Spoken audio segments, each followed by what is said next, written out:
Panelists, I'm supposed to read this before I start the panel. Remember the following. Actually, you're good. Hey, panelists, would you please pay attention? I'm giving you instructions that are on a piece of paper. Yeah, what's up? Please speak into the microphone at all times so that people can hear you. Yeah. Take your time while talking. People tend to talk faster when on stage, and slowing down will help people hear what you're saying. Yeah. If the audience asks you a question, please repeat it into the microphone before answering it. Noah, do you have to repeat all questions that are asked to you? Yes, I do, actually. Please finish your panel on time. The next panelist needs time set up. Oh, yeah, shoot. Question was asked was. What's the word, goofed? Do not forget we'll have someone in the back of the room to help you when you need it. Who's my person in the back of the room? Will they heckle us? Oh, there's no... Oh, okay. They're there. Don't you worry. Thank you. It's not too late to run. Hey, this is the most important one. Yeah. Take a deep breath Yeah. and relax. Yeah. Oh. Allegedly took an Ativan. I did that earlier, yeah. You've been working on this panel for a while. Ugh. And know your subject. Ugh. Let it The be audience known is interested in hearing what you have to say. Ugh. Do the best you can. You got this. I'm vamping because Robert's not here yet. Great. Let it be known, I did ask him if he wanted slides for this. Yeah. I offered. Yeah. No, we're going to wing this thing, man. That's how we got jobs. There's the secret. Yeah. What's the name of this panel? No, I'm kidding. Who are you people? Who are you people? It's tax, right? Hey, you repeated the question this time. I'm proud. That's just because I was trying to steal your joke. I'm doing so good. Yeah. No, we got a little bit of time, so I'm going to let Robert try and take his 2 minutes. And also, somebody said they were bringing me karagi, so I'm trying to get that as well. Were they actually? That's what Alon said. Are you going to do some like mukbang in this panel? Okay, cool. I will remember. You can say it for me next time, then. Yeah. This is going to be a fun panel, y'all. It's going to be great. I really hope it is. Yeah. Also, you are free to sit in the back if you want to. I totally understand. However, you don't have to. We have 1, 2, 3, 4, 5, 6, 7. That's right. Counting? Yes. 7 seats up front. And, you know, it's cooler up here. I promise.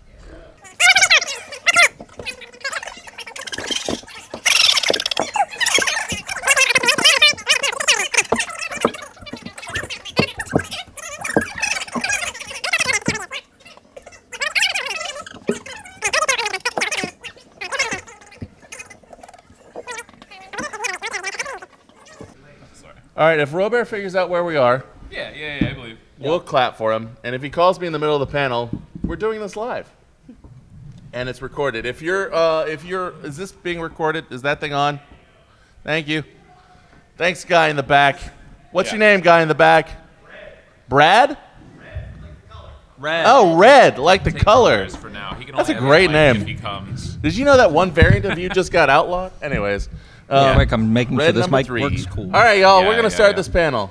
Okay. This panel is Level Up, getting a job in the games industry. Yeah. Everyone you see on this panel says they're a professional in the games industry. I super Allegedly. don't. Before we dive in, I'm going to go ahead and do some homework up front because I'm a lawyer in the games industry, and I have to say very specific words to your faces. 1, I'm a lawyer. I am not yet your lawyer, unless I am. Troll. Hi. Anything that I say up here that may be construed as legal advice is not. It's for informational purposes only. And it does not create an attorney-client privilege relationship with us. You have to hire and pay me for that. Somebody got a little So basically, if you hear things that you think are legal advice, don't try them at home. Go to a friend's house. All right, cool. Without further ado, let's have our panelists say who they are, what they do, and a brief history of their work in the industry, starting with Santa. He said brief. Yeah. He did say brief, so I will do my best to speed run this. Yeah. I work in mostly tech in the games industry. I worked on Smite for 4 years. What's your name? Oh, I'm Josh or Santa. Someone said my name already. Yeah. Josh or Santa, whatever you prefer. I currently work at Devolver Digital on the software engineering side of things. I, prior to that, worked at a company called Tiltify, which does fundraising in the live streaming world, and I co-owned a influencer management company with the gentleman down at the end. And then prior to that, I did some consulting work, and I worked on Smite for about 4 years. So I've been all over the place, and despite looking like I'm 12, I'm 16 years in industry now. Yeah. And questioning my life choices. Fantastic. Over to you. I get it, yeah. Hi, I'm Casey, or Lucid Fox. I've been doing this for 8 years. I stream game. Well, what do I do on Twitch now? I don't know. I talk to people for a living on Twitch. It's like being a bartender, but not. It's accurate. Yeah, and I've worked with the other ends of the table forever. Good. Hello, I'm Kat Samples. Hi. I'm a professor of sci-fi and fantasy illustration and gaming art at VCU. I was also a full-time streamer for a bit, and I helped to found the IGDA Central Virginia, and artist perspective here, and senior portfolio for preparing your portfolio for gaming industry. Yeah.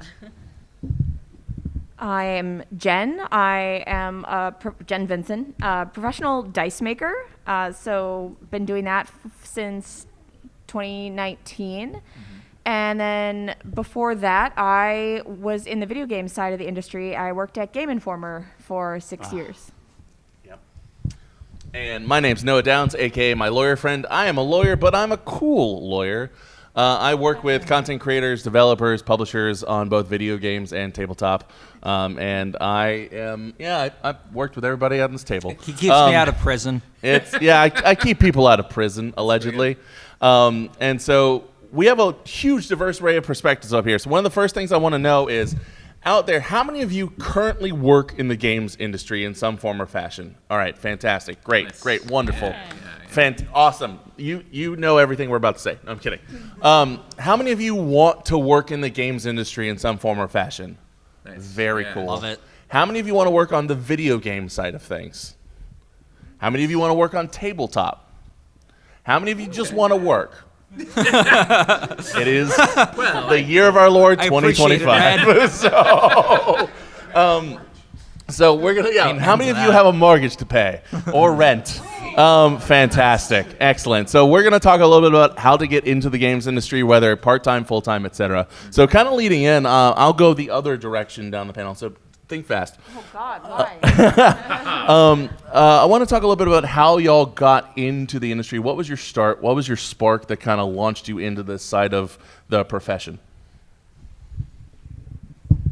So I got kind of a really obnoxiously lucky circumstance. I realized that Game Informer magazine was based in Minneapolis. I was based in Minneapolis, and I was just starting out in college, and I essentially geared my entire design portfolio toward working at Game Informer. And then I graduated, and 6 months later, a job opened up, and I snagged it because I had spent the last 4 years specifically tailoring my portfolio for that job and talking to their art director and kind of getting to know him. I did like informational interviews before I was even graduated so that they knew who I was and my name and they could expect me coming. And what about the dice side of things? The dice side of things was I didn't really have to, how do I explain how that happened? That was a hobby that turned into a full-time thing because it blew up on Instagram. That's really cool. Yeah. You influencer. Kat? So I'm kind of like tertiary to the gaming industry, but I work a lot like in and with artists who, like artists who like want to do art for TTRPG as well as video games, like concept art, specifically more illustration focused, but also 3D and technical art as well. I kind of got started because I was a gamer and an artist, and I wanted to participate in the industry, but not directly as an artist myself, because my background is in fine art. Primarily more, different focus. But yeah, I love the gaming industry, so I just kind of like weasel my way in, especially through events, working events, speaking at events, doing workshops for art side of things. And now I'm helping to inform curriculum at VCU, but yeah, luck and circumstance, I guess, pushing. Yeah. I got into doing what I'm doing because I was not paying the rent and needed to make more money to pay said rent. So, I don't know. Yeah, I got into the streaming world, God, 9 years ago, huh? And it is a constant, be on the influencer side of things, if that is a path that you want to take. It is a constant churn of sitting down and networking and doing things every single day, even when you're not doing things in front of a camera. So if that is a viable path that you're looking forward to, outside of like working game dev or anything like that, it is it is an all-consuming beast, and it's incredibly rewarding. Nepotism? Yeah. when we get there. Yeah. So I had a mixed bag of right place, right time, and knew who to talk to get some introductions. So I think like short answer is creating your own luck. You have to figure out how to network in some capacity, even to just like get the right conversation to get the introductions to talk to the people that you want to work with. Beyond that, I had been teaching myself to code, and I happened into an opportunity in esports where they were trying to make their game look like League, essentially. And I was like, I've already done that. And I showed them something I was working on as a hobby at that time, and it landed me a contractor position that turned into a career. Yeah. And one of the things, Josh, that I will say is you've had to reinvent your career several times. You've gone between working in the game dev side of things over to Tiltify, over to now back into game dev. What was that transition like for you? That transition was interesting, and I think the biggest takeaway was learning how to take skills you have that might be applicable in one area and positioning them for entirely other industries. So to go from video games to charity, I talked about data visualization, which sounds like not nearly as interesting as what it is, but he made it. Hey, there's Captain Robert. Let's go. Yeah. I'm in the corner. I've been searching for the missing five. So it's 3, 4, 6, 7, 5. Yes. That's right. Everybody, Got it. In my mind. this is Captain Robert. Yeah. I got you a chair down there. Oh, sweet. Yeah. And we can also pass the microphones down because you have one and there's... Yeah. Scoot the mics down. Robert, real quick, we're talking about how we got our starts in the gaming industry. So tell them who you are, what you do, and how you got your start, buddy. I'm Captain Robert, and I used to run taverns and blissfully be a Chad in the middle of flyover country, and then COVID hit, and I had to bring my D&D game up from the basement of my tavern and onto the internet. Yeah. So, forced burn the boats. Burn the boats is something we're going to talk a lot about up here. What do you mean by burn the boats, Robert? No other alternative. You must make an internet remote job or just watch streaming like everybody else for that period of time in your life. And so Animal Crossing. playing Animal Crossing, exactly. But yes, Josh, sorry. Sorry, You- yeah. So ultimately, it was figuring out how to take what you know and position it a million other ways. And that is a lesson I still have not mastered. Casey, you had to reinvent yourself as a streamer a couple of times. Yeah, that's true.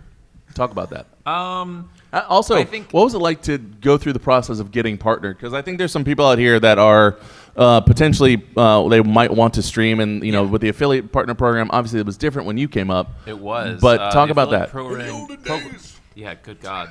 The affiliate program didn't exist when I got partnered, actually. You couldn't get subs anyway outside of being partnered, so that was kind of a main goal that I went for. I didn't know what I was doing for the first couple of weeks, and then I just found something that made sense. I started doing Mario Maker back when that was interesting. And I think if you're interested in the game side of things, like I said, or even right now I do just chatting, and I'll circle back to that in a second.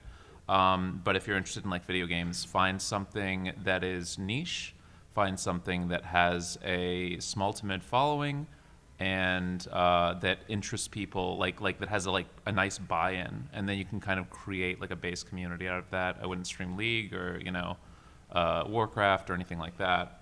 Just League's find great, something. not toxic at all. No, not at all. I mean, like from a streaming perspective, it's just like if you're not a large streamer, then you're not going to be able to do anything. But if you did something like, I don't know, RimWorld or something like that, you'll find a game that is constantly supported by devs and mods and everything like that, and also has like a pretty good cycle of people that will look for like streamers in that space. So that's what I did with Mario Maker. I got partnered in 8 months from the day that I started, and I've been there for another 8 years since. I think part of that is also once you get partnered, like that's obviously not the end because I don't stream Mario Maker anymore and haven't for 7 years. You have to find ways to continue to like churn your content and make things fresh. For me, that's been constantly finding new things to do with it. I'm on my 4th or 5th content change at this point, and you know, I pay my bills, my mortgage, have retirement fund and everything like that off of this. So you just kind of have to figure out like what makes sense and constantly try to figure out like you were saying, like trying to put things together out of what you have, and out of that I've just kind of been able to like regularly create a churn that makes sense for me, you know, and that can be different for anybody. You might like hit it and then not have to worry about anything ever again. There are those stories as well. Now, Kat, when you're talking about, when you teased us earlier with a little fun thing about building a portfolio. Has building a portfolio, has that really helped this part of your career? And in what ways, obviously, do you get that portfolio out there and how people interact with it? Like for my portfolio, my personal Yeah, and if portfolio? also if you're giving advice to people that want to build out a portfolio, Yeah. how can they go about that? Well, my angle, I think, started by just spending a lot of time in the communities you love, which you already are doing, right? You're already here. Yay! You did it. Congrats. It's happening. And then it's like a lot of business and creative ingenuity, just trying to find opportunities and put yourself in a position to get opportunity, like cultivating your own opportunity. I think for my students, it also comes back to community too, because I actually do gallery work. Like that's how I sell in galleries, and that's almost a separate thing. The gaming came from a love, but my angle kind of became teaching and connecting people. Yeah. So how I stay relevant is I go to a lot of events, I manage events, and I have speakers come, and I like connecting. And then I find experts in the field, and I have them come to VCU and talk and meet the students. So for me, the joy really comes from other people getting jobs and students getting jobs in the community coming back to me and being like, I got a job. It's like, I love that. So that's kind of how I interact with it. I also spend a lot of time in the, like literally around gaming, and I live with streamers and stuff, as you know. So building a portfolio, if you want to be an artist, really it's like you are really targeting, like you're seeing where your target is. So I would make like a top 10, literally. I have the students do that. We evaluate portfolio, but especially you can work backwards in a way instead of just researching like, I want to work at Epic Games or I want to work at a specific company.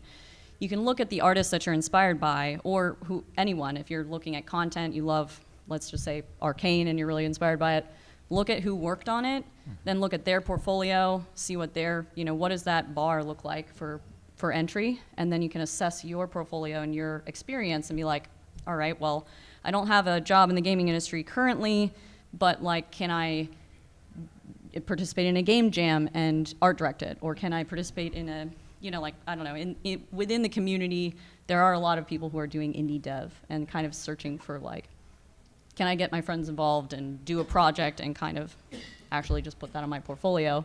Or are you gonna just freelance and kind of rough it until then and work a side job, To that end, I think it's of note, don't be afraid of getting your hands dirty and doing some of the volunteer work and the like passion projects that you're just helping people out with. That is how I built my entire portfolio that got me my first opportunity, because I had something to show. So like to that end, like I think it's actually really, really valuable to look for those opportunities. That real actionable first step is being at a place like MAGFest. What saved my rear was the fact that I got up and went to a convention way before I was ever involved in being a creator. I went down where they just had a meetup with Professor Broman and King Gathalion and Destiny streamers because I happened to play Destiny after I got done with work at the bar. Those were my first friends I made in the industry. I met creators, I met devs, I met community managers, and I met other people inside the community. And that is the spoke that you need, because you need all fronts. If you're going to do this and do this right, that's what's going to give you a step ahead of everybody else that just has a passion and wants to create. You have to look at your network in all facets. These are where your opportunities are going to come from. You're going to find your tribe, the people you want to be around, and the good energy that's going to keep you through, because that's what the industry looks like as a whole. And you're going to need to know a little bit about each facet to succeed at whatever it is you decide on that. And just as you can see right now, as content creation is aging, you're seeing a ton of creators that are transitioning out. Their creative well is kind of tapped and they've spent their time, so they're transitioning into a different spoke on that wheel and going into a different part within the games industry. And they may bounce around a couple of times. Who knows what your pathway is, but this is something that is volatile and you need your options. On that note, like when I first joined the gaming industry, I was dragged up to PAX East 2017. I'd been trying to work in the industry for a while. I was an actor before I was a lawyer, so I really knew that I needed to pay my rent somehow, other than what I got a degree in. And so when I became a lawyer, I was taking anything that walked in, and I wanted to stay close to entertainment. And my dear friend Mick Laffy Taffy, who we all know, Taffy said, "You're going to PAX East with me. It's going to be great." And he took me up to Boston and let me off the chain like a dog in a play park. And I disappeared for a day. And I came back with the worst swag that anyone could possibly have. And he said, "Okay, you get one day to have fun and enjoy this con. And tomorrow, you're a lawyer. And you're going to go around and you're going to meet people. And you're going to talk about who they are." Yeah. Not who you are, who they are. Ask them questions. Show an interest in what they do, and be a friend to them, because nobody looks out and says, "Yeah, I need a lawyer right now," just randomly. They're going to call me when they think, "Oh crap, that guy, what's his name? My lawyer friend." And so I went out and I made those connections, and I built an entire career off of it. And now I own a third of a law firm that's one of the best in the gaming industry, which is really fun.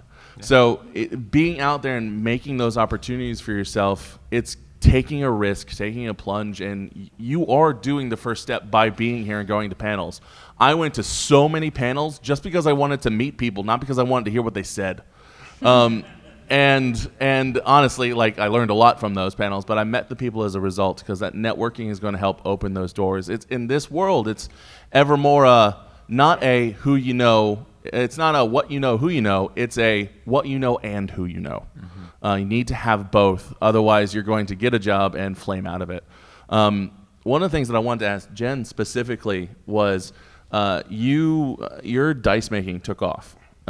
What was the choice that you made? At what point did you decide that you were going to go full time with what had started as a hobby?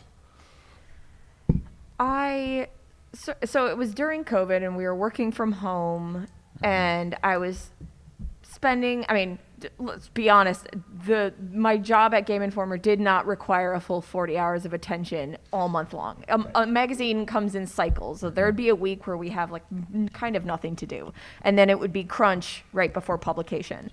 And so I spent a lot of that time just working on dice, and I kind of hit a point where I realized that I was just losing money spending more time working at Game Informer and not just focusing on the dice, because demand was higher than what I could produce with the hours in the day that I had to work on it.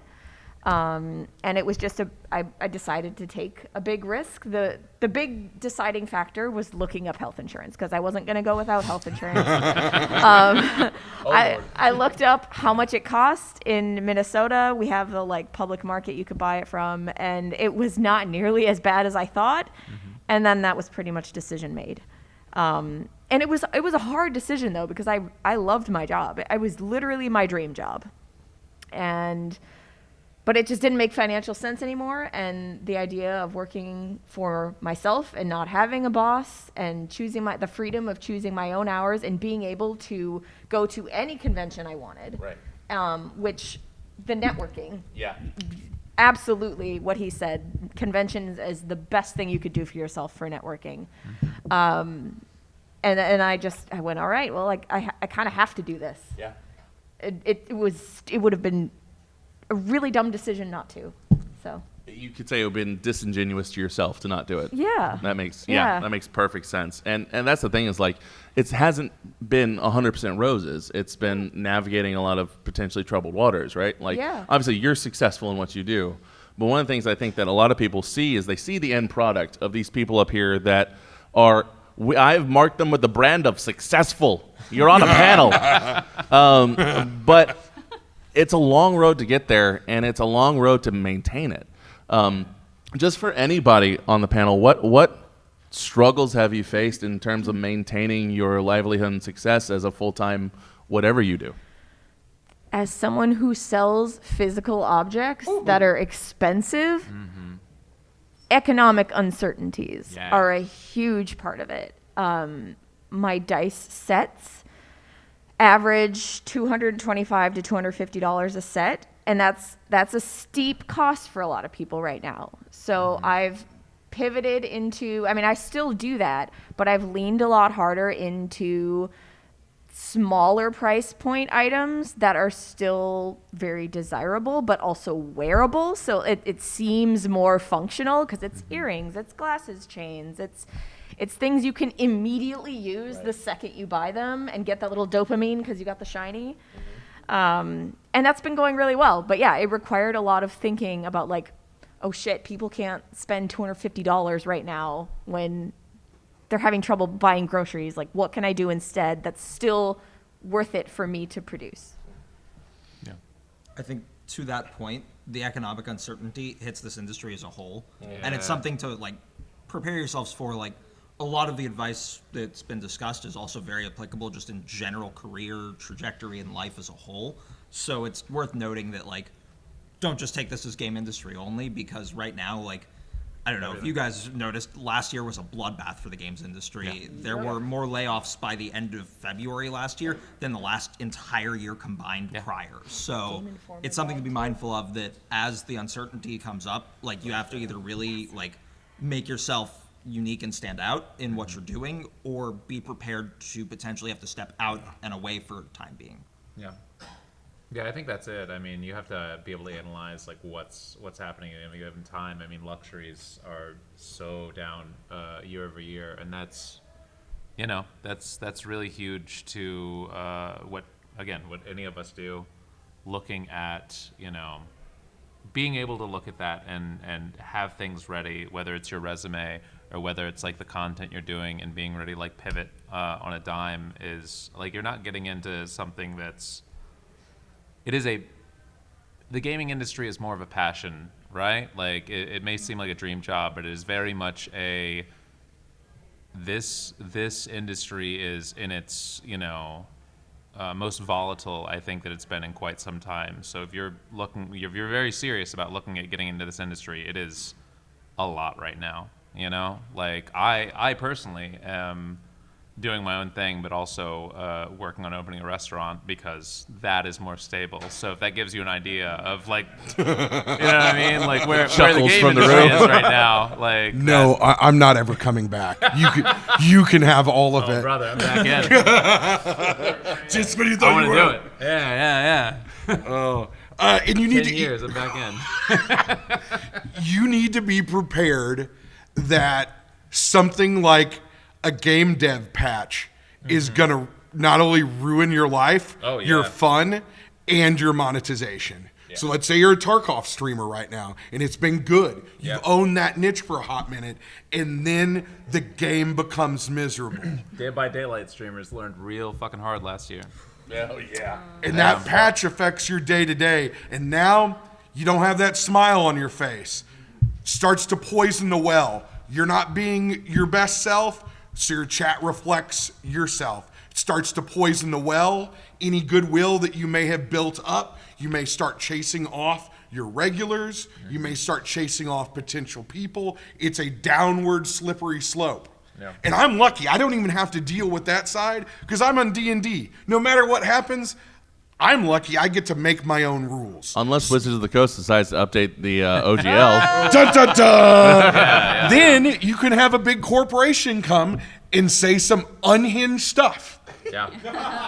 for no reason, and all of a sudden you're on the defensive for nothing that you have done. Yeah. You are not a representative of that company. You're trying to enjoy the product, but people have a serious issue separating product from people and creation and content.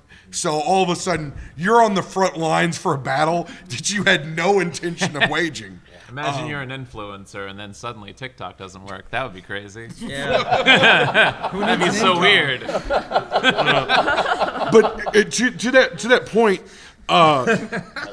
you need to be thinking about, especially if your creation involves a lifestyle audience. I need you to think of that as bartending or a service job where you are showing up to work on that shift and you are only getting paid on that shift. You need to have a full content strategy that involves evergreen and repeatable content that can be watched at any point in time. We live in the golden age right now of everyone consuming content when they want it and how they want it. Yeah. And we're largely still feeding into a very old system that is, you need to show up at prime time at 7 o'clock. That's only so many people. You need to look at your true market size and what you can get to.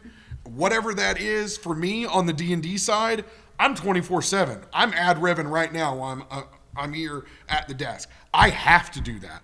My ad rev is far outweighs anything I will ever generate with sub revenue or what you would consider in like hospitality and tips that come through, because ad rev is a scalable business model. Yeah. And you have to look at those and find out what your strategy is with it that's acceptable for what you do. Because that's a whole other can of worms that you have to go down of not going too far. Everything is a sweet spot. You got to find the right porridge for the And audience it's and the content different you for create. everyone. Yeah. Like, what Yeah, works for Robert might not work for Lucid. Yeah. Like his audience might be more engaged with the Mm-hmm. hospitality side and the tipping side of things Yeah, versus I- the, like I ad rev fend for on watching. them more, yeah.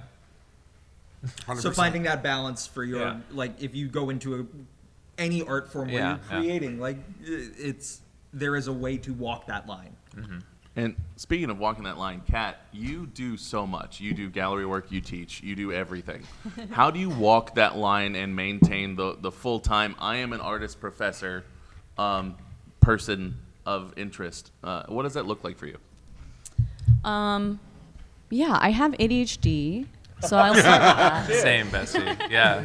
95% of this room. Yes, I'm neurodivergent, like many artists and people in the gaming industry, which actually helps to inform me teach as well. But it also, I like to kind of have flexibility. I think what was talked about too on the art side of things, right? Like creating, selling, whether it be content that you're creating or physical media. It's like it is at the whims of economics or wants or what people want to buy. So you do have to be a little bit flexible, and I do genuinely recommend having a job or having another job. I also dog train on the side, although that's a skill that I picked up. Picking up a skill you can fall back on is great. Safety net goes a long way. Yes, and something that won't consume your whole life. So having like something that you can maximize your time doing the passion thing until you can get it going, and make the decision, congratulations by the way, on like being able to do it full time. But if something does fall through, you can pick up some shifts, or you can do, in my case, some skill work, some dog training or something like that, working with clients one-on-one, or like being able to pivot in that way can be very fulfilling, as much as it is economically smart to kind of diversify your portfolio, if you will. Diversify your portfolio. And I also don't plan on, I think in that same kind of vein, intend to be in academia forever. I really want to kind of try different things and see what happens. But yeah, that's kind of how I guess I just am driven deep down to just keep doing more things. You touched on something really important there that I always like to make sure I say on this panel, so thank you for the softball. Whenever you're getting into something that you want to do as a professional hobby or as a professional career, begin with the end in mind. Yeah. When you start, know where you might go, know what success looks like to you, but also know what it looks like when it is something that you need to pivot. Know what your exit is going to be. That way, if something happens, if Wizards of the Coast rug pulls your entire thing, if Twitch is sold to, I don't know, whoever would buy Twitch at this point, if 1, 2, 3, 4, 5th. if conventions are shut down for 2 years, know what your pivot point is so that you're not caught flat-footed. And here, honestly, I started this panel by saying I'm not going to give you legal advice, but here's some legal advice that is for informational purposes only. Not legal advice. TM. Yeah. When you are doing the wonderful things that you've been advised to do, such as working with friends on projects, contracts save friendships. Yeah. Yes. You and your best buddy Timmy might say, yo, bro, we're going to make the next Fortnite. Okay. Yeah. Okay. Epic didn't even know they were making Fortnite. And Fortnite, to be clear. yeah, That's and true, two, what happens down the road when everything is on Timmy's GitHub and not on your GitHub? And Timmy says, I made 90% of this. And you're like, but I did all this stuff. I've And seen Timmy it happen says, so but many I times. own it. And then all of a sudden you're in a copyright dispute, and those cost a lot of money. I know because I bill for them. Yeah. So begin with the end in mind and also have contracts that save friendships. Typically, if you're going to be working with somebody, you're going to want to make sure you have a contract with them. Most likely, if you're starting a business, even if it's as a hobby, if you start a business with somebody, you are in an unincorporated partnership with them under the eyes of the law. So too bad. You started a business whether you like it or not. And so you might want to create an entity such as an LLC or something like that. An operating agreement would take care of you. If you don't know what I'm saying, that's okay. I went to school for 3 years to learn what I'm saying to you and talk to somebody that is a professional in that space. But don't think that you can't talk to professionals such as tax professionals, financial planners, lawyers, because it's going to cost a ton of money. In theory, you're making money, but most of those people will also give you free consults. So make sure that when you're setting out on your career here, when you're getting your employment contract at Epic, and it says everything you do related to game development belongs to Epic, even if it's on your own time, you don't want that. You're going to want to start your own studio at some point because you're going to learn a lot. So make sure you get that carved out. Read your contracts, and if you don't know what they say, ask someone who does. Yeah. Sorry, I just Hearts yanked. don't break even, and neither do business partnerships. So, When a heart breaks, it don't I break think Noah and I did even. okay to break even, but we had paperwork in place for that. Yeah. Actually, Josh and I started a business together, and we are still best friends, despite the fact that that business went through tough times. And I tell a lot of puns. Yes, hasn't killed me because yet. we had contracts, procedures, and we communicated well. So make sure you're doing that. I think it's also okay Contracts on the puns. for you to not know. Like it sounds like great advice to have an in game. You don't know when this inspiration is going to hit. Yeah. But you need to be self-aware and watching for it. Yeah. And it's going to come when you least expect it. And you just have to keep your eyes open for that next door that may open up. You may have that plan, you may not. Sometimes these things just manifest, and you need to keep your eyes open for it. Yeah. You never know when it's going to land in your lap. I mean, I turned esports technology into broadcast production for charity. Like, it was a hard right turn, but it works. You find ways to make it stick. Yeah. Or times, man. Like COVID turned what I was doing from a regular, I pay the bills and everything business into, I can retire now. Well, not retire, but I can put away money for retirement because I'm suddenly making like 6 figures a year. So it's just,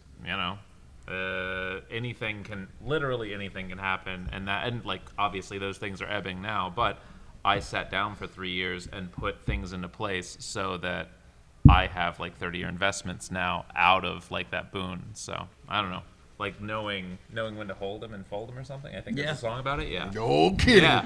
Old Kitty Rogers. That guy, he gets it. Understanding. Yeah.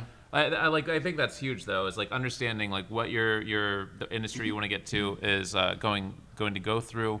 Could potentially go through, and like finding places to hold. Like you don't know if you're going to be out of a job for 9 months or a year because like game dev is on the downturn. So like finding those blooms and kind of holding on to them and putting them in place so that you'll be okay is like really important, I think.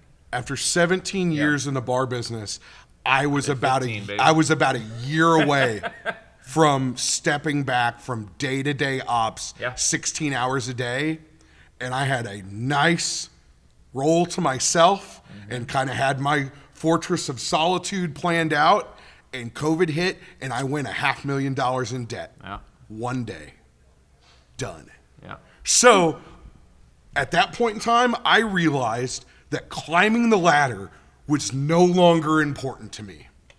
And I've created my own content strategy around having Friday nights off with my nephews.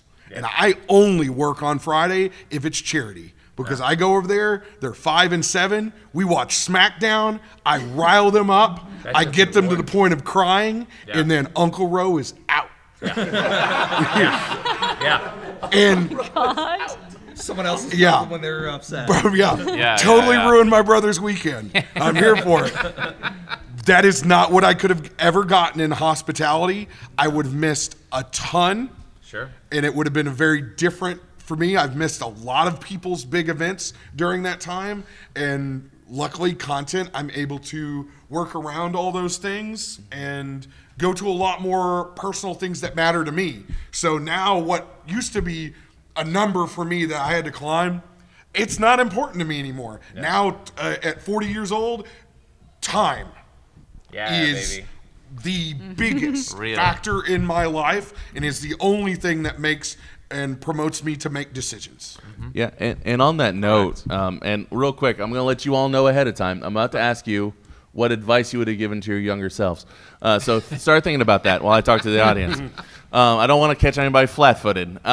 So on that note, time is your biggest resource and asset as well. People ask me as a lawyer, holy crap, you're a lawyer. You charge an hourly rate that seems nuts. But at the same time, if you think about it, I'm selling you an hour of my life. Mm-hmm. It's my life. Yeah. And you get it for reviewing this contract. And I want all of you to think about that when you are investing your time into what you do. It is hours, minutes, seconds of your life. And you should be properly compensated for it. Or you should have the opportunity down the road to be compensated for that. One of the biggest mistakes that I ever made, and it's not something I've ever talked about on a panel before, and I've done lots of these, is when I was working on a startup called Pretzel. It is, I should say, a Spotify-like player for streamers on Twitch and YouTube. Check it out. We sold that thing several years ago for figures above 6. Mm-hmm. And I got enough to buy a new truck from that. And part of that was because I went to my co-founders early on, and I had said, hey guys, I'm putting a lot of time into this. Mm-hmm. And they also were putting a lot of time into this. And I said, I need to get paid something for this time. And at the time, I said time a lot in that sentence, I thought that was the right decision. And it might have been for me. But at the same moment, I was taking money out of the company. See, you all got that. I was taking money out of the company when the company needed money. And therefore, that reduced my equity stake in the company. So when those people went on and sold that company for 7 figures, my role was reduced.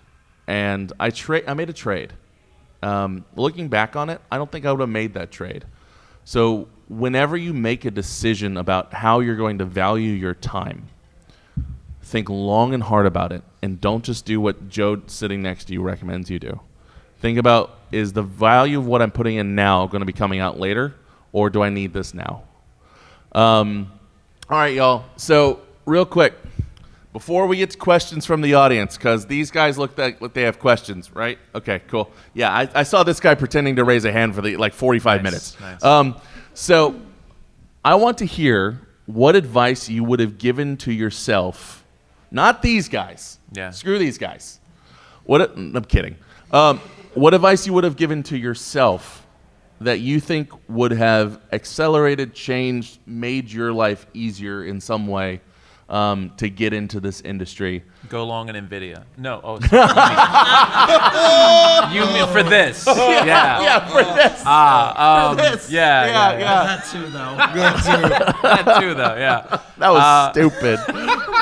Yeah, go ahead. And any order. I don't care. Not going long in that was. No, go ahead. Yeah. God damn. Oh, easy one for me. I absolutely believed in myself to be the best bartender, storyteller at my profession, and I largely was, even in my own eyes and the existence of my customers. Mm-hmm. I loved what I did. It was fantastic. Yeah. At the end of the day, though, I was not scalable. Mm-hmm. My 16 hours could only go into 150 seats. And no matter how hard I worked and the best product that I gave, I worked a ridiculous amount for very little compared to what I put into it. And I would have found a way to make myself more scalable on that. Because you can be the biggest rock star in the room, but at the end of the day, if you do not have the proper market to deliver yourself to, you are capped. Mm-hmm. And you need to be very honest with what your cap is. Yeah, that's just it. I mean, I over the course of what I've done for the past 9 years now, I sat down, it was during COVID, and I said, okay, I am working X amount of hours a day. How much am I actually getting out of that? And I've scaled down to like 3.5 hours of streaming a day now. So if you take that into account, I stream about 16 to 17 hours a week. And I still do the exact same thing. I still because people are showing up for like a certain amount of time, and they're going to like cycle through, and I'm going to say, hey, give me money today. And that's just going to continue like ad infinitum, right? So like you need to like sit down and figure out like how much, and I'm going to like move that exact same idea when I go to open a restaurant like later this year, right? I am going to start prepping at X day or X time. I'm going to finish prepping at X time, and then I'm going to put things in the sandwich case until they sell out. And that's it. And then I'm going to spend 6 hours a day doing my labor. And that means, much like Robert, I'm also 40, I will then have the rest of my time to sit and use it as it needs to be done because, obviously it's extremely like precious to us, right? Like, so I think that's it. It's just like I would tell myself back when I was younger, don't stream like 12 hours a day. What are you doing? That's literally like wasted time and money. That's wasted effort. Develop like structures that you can use so that you can be better and more efficient at what you do. Don't burn yourself out doing Yeah, like I've just seen so many people that do like, and sometimes to great success, like this idea of an uncapped subathon, but you're wasting like future time that you would like then invest in these like processes because you'll just be done, you'll be spent. So yeah, just think about the processes you engage in every day and how you can best like maximize effort so you're not killing yourself doing what you're doing. You need to be ruthlessly efficient with your time. Yeah. Mine would be recognizing earlier that your peers in the industry are where a lot of growth and opportunity are going to come from, and to not see networking as a scary word. The way that, like in college, they teach you how to do networking, like walk around with your little business card and tell people what. Don't throw that out the window. Yeah. It just is not effective. Networking happens at places like this, where your peers are, and it happens by just talking to people and meeting them as people first, not business card forward. Just chatting and getting to know them, asking about them, becoming friends, getting them thinking about you as a person that they like. Because if they're already thinking about you as a person that they like, then they're also probably going to think about you when an opportunity comes up that would fit the bill for you. You also never know where they're going to be in a year. Yeah. I've watched true, people man. jump from entry-level roles to directors in a year, 2 years, and all of a sudden they hold the keys to the kingdom. I would say don't clip your wings before you start, number one, because we are the only ones that really put those barriers on ourselves anyway. We're all colleagues. But also finding creative ways to enter the industry that may be outside of your purview, potentially, if you're very laser-focused. It can be good to be laser-focused if you are sure you want a specific thing. But just as an example, even in my case, I'm like, okay, I want to work in the gaming industry and I'm an artist, but I don't want to be an artist in the gaming industry. What does that look like? Well, I'm surrounded by it every day, and I get to still work with artists in the gaming industry and, be kind of in a different role. You can find ways, like maybe your work will send you to these kinds of events. You know what I mean? Maybe there are ways to fund it. Find the things that you want to do and find creative ways to get yourself there that might be, outside of that, but definitely look at different types of grants and funding options. And I've found ways for my work to now start programs and, okay, I want to meet people. Maybe you join an IGDA and you pitch a talk, and then you contact the people and have them come to you, or you volunteer at an event as opposed to just attending, and you get to meet everyone behind stage, right? You can be strategic about, and also it's sometimes more fun and less pressure, right? When you're networking and you're not oh, I'm walking from table to table, with the business card, right? And what do I say? Can you look at my portfolio? It's a totally different conversation if you are actually working an event or you're at a booth. You're already in the place where You're everyone, a peer at that point. Yes, yeah. You take that pressure off of yourself. So, and also look into if your work has any personal development or professional development funds or other things that can maybe you could swing in your way, Before questions, I got one hard truth for everybody in the group. Lay it on 'em. This is the number one thing I see with all new creators. I'm not telling you not to shoot your shot, but you going after the top of the pile in whatever industry that you're at, you do not have the value yet to offer in a partnership. You need to think about your content creator journey as setting off, floating in your own little pond in this little lock with a couple other boats that are looking to go on to the next level. You're going to grow and rise together with other creators that have the sauce like you that are going to grow together. And that's going to be your little unit. And as you get stronger and help each other out, you're going to roll up. Yeah. And then at some point in time, you're going to have value to provide. Quit looking at someone looking to save you and start looking for partnerships of how you provide each other value. Yeah. If you can look at that in your entire content creation journey instead of trying to make money, trying to make the best content or be the best, what value are you providing for what you do for the people that consume it? If you keep that as your North Star, good things are going to happen. And there's also a lot of jobs inside the gaming industry that are surrounding and supporting the gaming industry, not just, oh, I'm the concept artist doing all the character art for this one game that I really want. You could be a lawyer in the gaming industry. You could be a teacher. You could be a content creator. But there's also people that support those roles too. You could work tech, right? There's a lot of jobs maybe outside of just your. You can make dice. Be a Make marketing dice. designer. Good. That are Yes. used on streams. So I'll try and be brief with it, but I've got a couple of things to touch on. The first one that I still am bad at this myself. If you work on something for even a month, write it down somewhere, put it in a portfolio, or like just even a Google Doc for yourself, some key learnings, like 2-3 sentences of what you did. Keep a log of that. It will translate out to a portfolio at some point. If you aren't sure what that looks like, there's examples online that you can start to build around. But I still, to this day, myself included, kick myself for never staying on top of it until it's too late and I already needed it 3 months prior. So that, first and foremost, to a similar end, and this is obviously more, I guess, towards a lot of the traditional roles, but also even just with the content you're creating. Career-wise, when you start applying for jobs, if you're going for like art, game dev, etc., my biggest piece of advice is, unless you have something that's award-winning from any learnings you've done, and I mean that specifically for school, if you do boot camps, even though I advise against them, build a portfolio of things that you did outside of that, because especially when you're going up against 1,000+ people per opportunity, you need to be able to show that you continued teaching yourself after whatever learning stopped, because that will set you ahead of 99% of the people.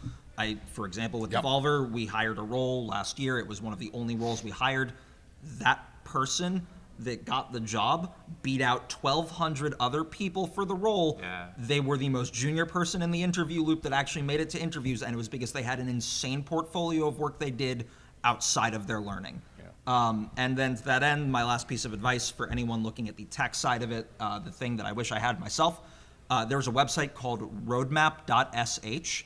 It has a basically giant chart that you can follow for literally any technical vertical you want to get into. I will tell you with confidence that if you can master at least 30% of any of those roadmaps, you are at least qualified at a junior level going into any of those technical fields, and I believe there are actually a couple for non-technical roles. If you make it up to about 80% competency in any of those, I feel confident saying you're probably qualified at a senior level. I personally am at a senior level in my career, and I'm somewhere around 80% on 4 or 5 of them. And that is, but I have a very generalist role. I get not rented out, but loaned out to all of our different studios.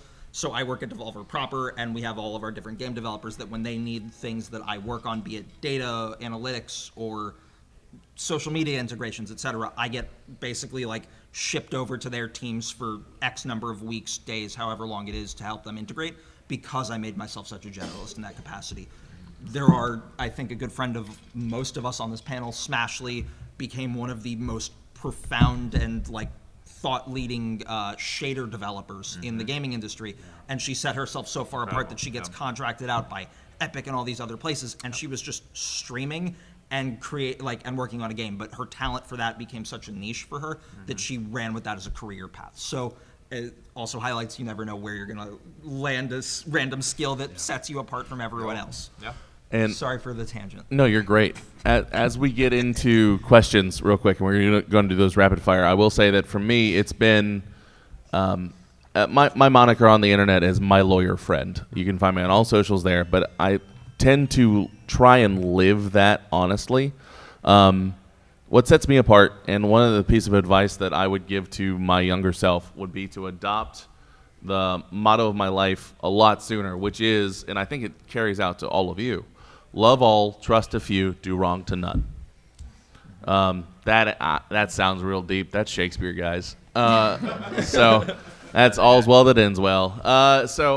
But we're going to go ahead and go to questions. We're going to do pointing and repeating. Could I add one little tiny thing? Yeah, one little tiny Okay, thing. teeny tiny. Yeah. Put your volunteer work on your resume, guys. Yes, that's true. If you want to All be a right. community manager, my God, put your it's- Discord do management it. on there. I just want to say, of course, all the people in the front are asking questions first. So I'm going to go kind of in order here. Yeah. You first. Thank you. I'm also in my 40s. I'm coming up on retiring from the Air Force this summer. And, well, I have to point out there,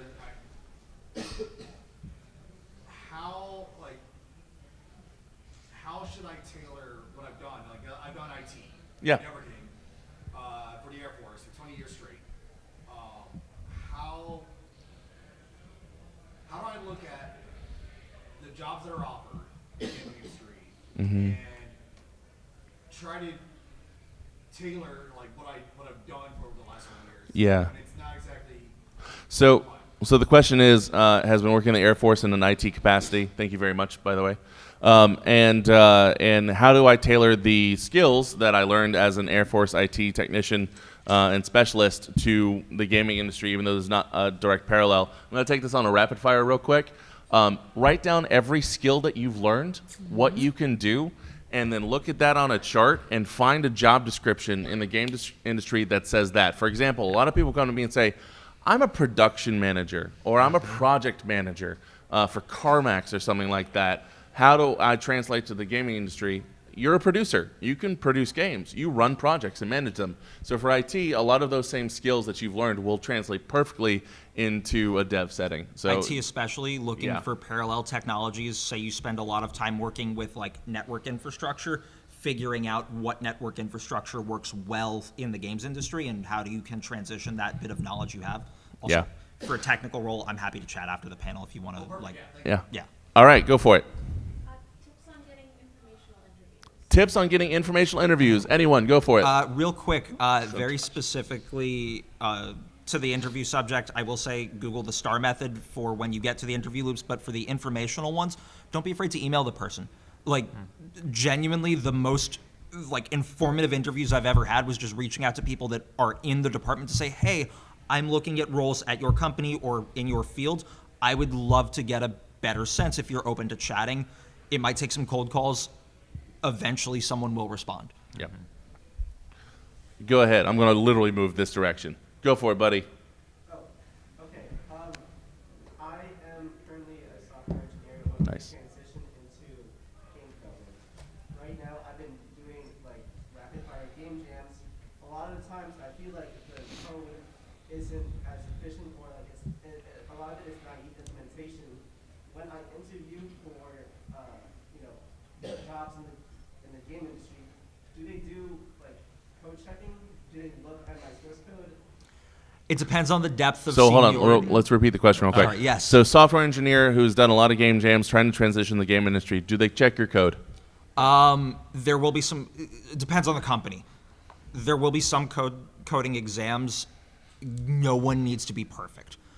Especially like as you're first entering, you're going to be looking at probably more junior entry level roles. They expect that there's going to be some level of learning as you go. So don't lose sleep over it. I think what you're doing, participating in all those jams, and this goes to anyone if you're really looking to make a jump into it, game jams and just also like coding jams in general are phenomenal for that.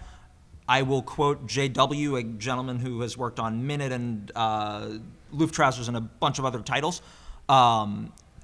When they started their company, one of the two co-founders worked on 2 games in total and spent years working on them. JW worked on over 150 games in that time and had way more room to fail and learn as he went. So I will say, don't like what you're doing is spot on, and that repetition, like I'm still a terrible coder and I've been doing it for 20 years. Like there is a medley of learning that goes just from failing at it a bunch. So don't be afraid, and like don't psych yourself out on the like if you really want to like bolster it, go do leak code for a week and make sure you're comfortable with some of those. Cool. But even that. Dragon Ball. Background on me, I'm trying to go into 3D digital art stuff, but this is beyond just that, a general question for like everybody in the room. You mentioned redmap.sh.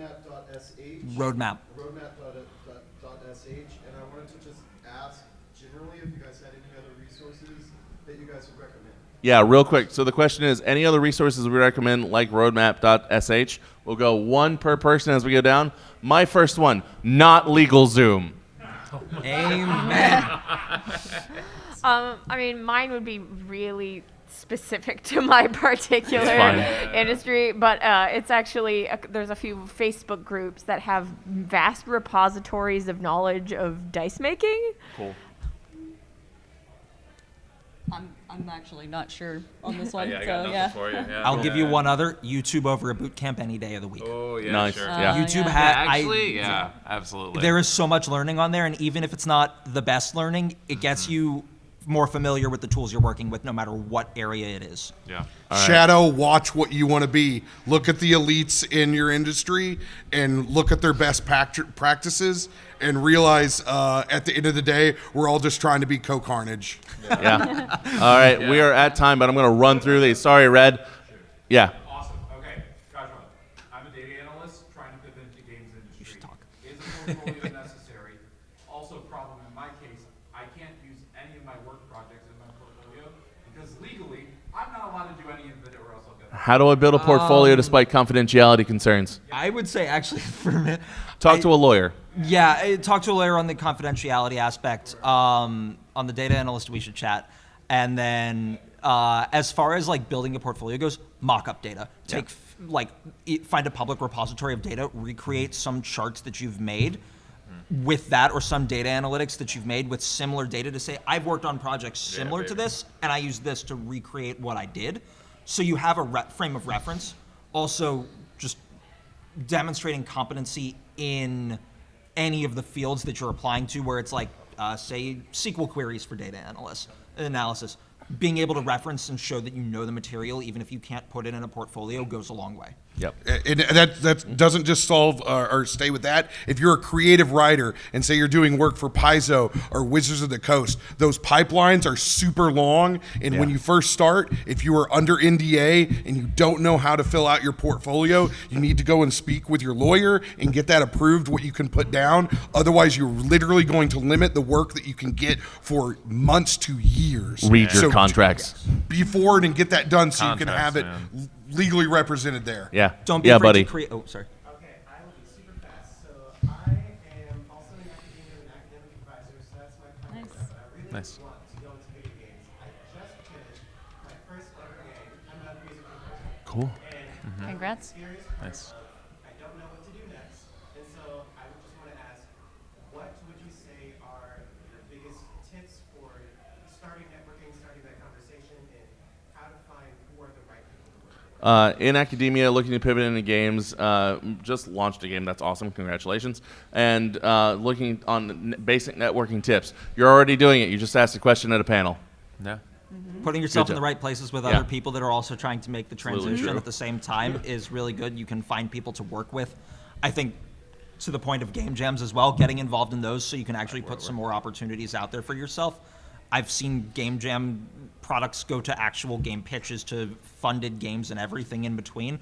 It's also just good to find people, because as they start to get jobs and they start to see opportunities come up in their companies, you suddenly have an opportunity that might align with your skills. Yeah. Look for organizations that promote small rooms. Quit going to the biggest room. You need to find 50 people in there that are movers and shakers, and that will set you so much far ahead than being a small fish in that large pond. Look here, they've got the indie game room, right? So Yeah. like that is just an entire room full of games that you wouldn't see anywhere else.